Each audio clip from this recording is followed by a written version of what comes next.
दौरनाक वाकया पेश आया, आप कहाँ थे और आप क्या देख पाए उस दौरान?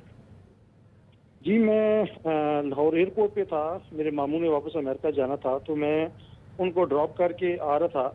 इतनी ही मैं सियालकोट मोटरवे पे एंटर हुआ हूँ, उधर महमूद बूटी से। तो मैंने टोल प्लाजा क्रॉस किया है। तो टोल प्लाजा क्रॉस करके आगे देखा तो व्हाइट कलर की होंडा स्विफ्ट गाड़ी खड़ी है और उसकी हैजर्ड लाइट्स ऑन थी। तो जो ही मैं करीब पहुंचा हूँ तो मैं ये समझा कि शायद गाड़ी खराब है, तो मैंने अपनी हाई बीम ऑन की है। जो ही मैंने हाई बीम ऑन किए तो उधर से एक खातून जो है वो दौड़ती हुई रोड के अंदर आई और पीछे से वो एक बंदा आया। उसने उन खातून को बाजू से पकड़ के पीछे खींचा और वो थप्पड़ भी उनको मारे। अच्छा। तो मैं बाबू क्या कहते हैं, मैं जनाब डर गया कि बंदा कंफ्यूज हो जाता है कि जब आप निहत्ते हों बिल्कुल।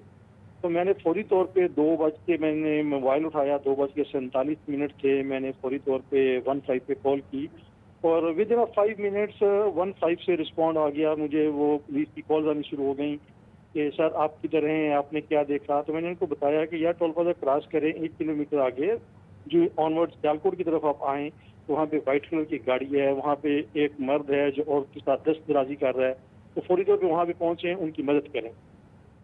तो खालिद साहब, आपके जहन में वाकया उस वक्त क्लियर हो गया था कि ये मर्द इन खातून के साथ नहीं है और ये कोई अलग से एक शख्स है जो इन खातून के साथ दस्तदराजी भी कर रहा है और उनकी खातून की जान भी खतरे में हो सकती है, ये पिक्चर क्लियर हो गई थी आपके जहन में उस वक्त?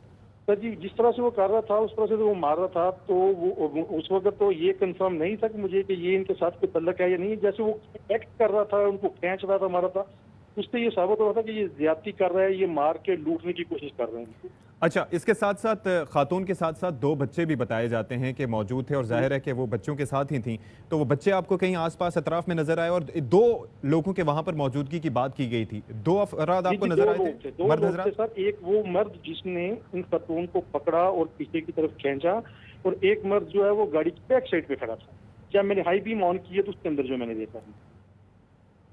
अच्छा, ठीक है। तो अब ये बताइएगा कि जब आपने पुलिस को कॉल की तो पुलिस ने उसके बाद दोबारा आपने राब्ता किया पुलिस से, पूछा कि आपने कितनी देर में रिस्पॉन्ड किया, या फिर जब आपने पुलिस को कॉल कर ली तो उस कॉल के बाद आप वहां से निकल गए थे ड्राइव करते हुए, या आपने रुक के देखने की कोशिश की कि देखूं तो जरा हो क्या रहा है?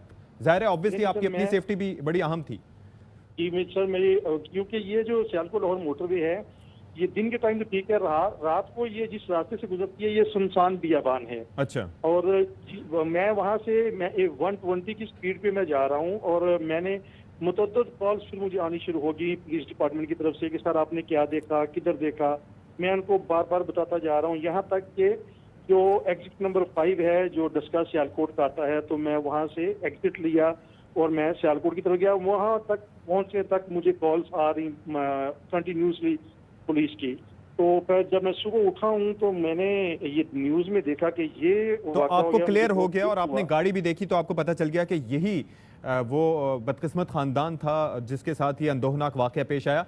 खालिद साहब, जाहिर है रात का वक्त था, लेकिन क्या आप शक्लें देखने में उन लोगों की कामयाब रहे? खातून की, वो जो बंदा था उसका हुलिया कैसा था?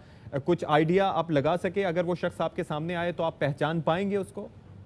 नहीं सर, वो पहचानना इसलिए मुश्किल होगा कि मैंने हाई बीम ऑन किए और वो खतून रोड में आई है। वो खतून का हाथ ऐसे उन्होंने करके मुझे रोकने की कोशिश की। अच्छा। जब वो आए और दूसरा वो बेगैरत दरिंदा आया, उसने उनको पकड़ के पीछे खींचने की कोशिश की और साथ उनके साथ दस्तदराजी कर रहा था।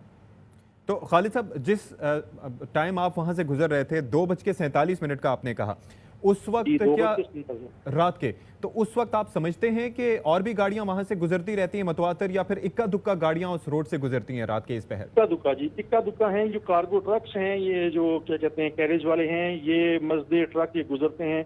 उधर से सियालकोट साइड से भी कुछ गाड़ियां आती हुई नजर आती हैं। और क्या कहते हैं, एक कार है जिसने मुझे जनाब क्रॉस किया और रास्ते में मैंने और एक दो कार देखी, क्योंकि मैं 120 की स्पीड पे फिर मैं कंटिन्यूस रहा। और मैं जाकर जब सियालकोट पहुंचा हूँ तो मेरे छोटे भाई का भी मेरे साथ रहा था यूके से। वो बार बार पूछ रहा था आप सेफ हैं, आप परेशान नहीं होना, अपने आवाज पे कंट्रोल रखें, इस तरह से ड्राइव करें।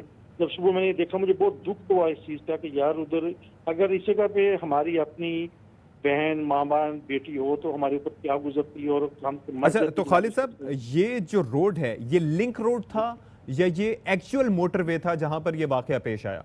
ये लाहौर से जो लिंक रोड निकलता है, जो आगे सियालकोट लाहौर मोटरवे को लिंक करता है, ये उधर आता है। ये पहला टोल प्लाजा आता है, फिर इसके बाद आता है एग्जिट नंबर 1 जो आगे मोटरवे का और ये main आगे टोल प्लाजा जाके बन जाता मोटरवे को कनेक्ट कर जाता है। है।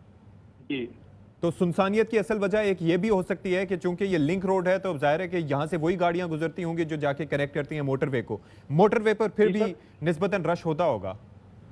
ये मोटरवे पे नहीं, मोटरवे पे भी रात को ऐसे इक्का दुक्का होती है। अच्छा। दिन के टाइम तो फिर भी ठीक है, पर मैंने आपको बताया है कि ये बिल्कुल अभी तक यहाँ पे पेट्रोलिंग नहीं है इसकी मोटरवे पुलिस। अच्छा, तो चलें, और पेट्रोलिंग वैसे ना होना एक अलग बात है, लेकिन जब इन खातून की जानिब से भी इन्फॉर्म किया गया होगा, आगाह किया गया होगा, मोटरवे को इन्होंने कॉल की थी मोटरवे पुलिस को, उसके बाद मुताल्लिका इदारे को मिला भी दी गई थी, तो उस वक्त तो आपके ख्याल में रिस्पॉन्ड कर देना चाहिए था। यानी कि एक शख्स आपसे रब्ता कर रहा है और एक खातून रब्ता कर रही है, मुश्किल में हो, तो आपके ख्याल में ये हो जाना चाहिए था। एक शहरी जो है वो ज़ाहिर है ये तो एक्सपेक्ट करता है।